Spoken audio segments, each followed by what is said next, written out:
باید ذکر نمود که این میزی مدور بخشیده به رشد فن‌های طبیعت شناسی دقیق و ریاضی در ساحه علم و معارف روز علمی تاجیک و 25 سالگی جشن وحدت ملی جریان گرفت. لازم به یادآوری است که در واخوری استادان، آموزگاران، پروفسوران، مدیران کافدرها، متمتیکان، اینچنین دانشجویان و رکتور دانشگاه دولتی بختر به نام ناصر خسرو اشتراک نموده در موضوعهای تطبیق معادله‌های دیفرانسیالی در حل مسئله‌های طبیعت شناسی، بعضی مسئله‌های تعلیمی متمتیک، تطبیق متدهای معاصر اطلاعاتی، تعلیم فاصله‌ای در مؤسسه‌های تحصیلات عالی کسبی تاجیکستان، متدهای ادپتیوی، متد کنستروکتیوی، حل مسئله‌ها و نقشه مشق‌های غیر استانداردی برای رشد دانش منطقی خوانندگان معروضه نموده دقت اشتراکداران را جلب نمودند. نخست دکتر علم‌های بیولوژی پروفسور رکتور دانشگاه دولتی بختر به نام ناصر خسرو دولتزاده خیرالدین به سخن افتتاحی برآمد نموده قید داشت که امروز ما در عصر 21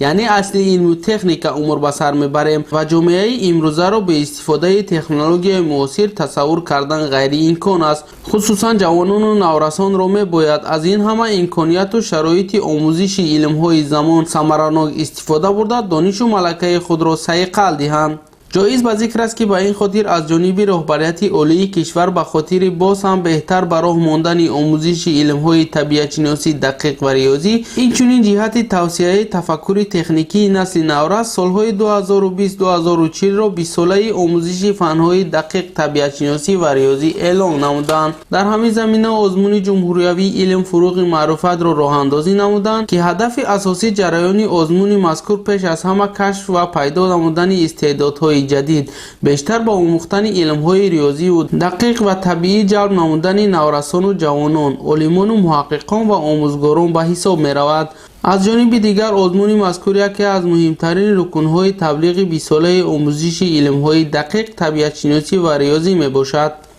برای رشد و نمو کردن فن‌های طبیعت شناسی دقیق و ریاضی که اقدام‌های پیشرو معظم ملت در قلمرو کشور رفته ایستاده است و ما آموزگاران و دانشجویان را در رویه علم‌های طبیعت شناسی و دقیق هدایت نماییم و متخصصان آماده نماییم که در قلمرو کشور در بازار جهانی رقابت پذیر باشند. چه خیلی که پیشرو معظم ملت در پیام امساله خود ساحه صنعت را رو آوردند، کادرهایی که در سمت علم‌های دقیق تعلیم را پیش میبرند در صنعت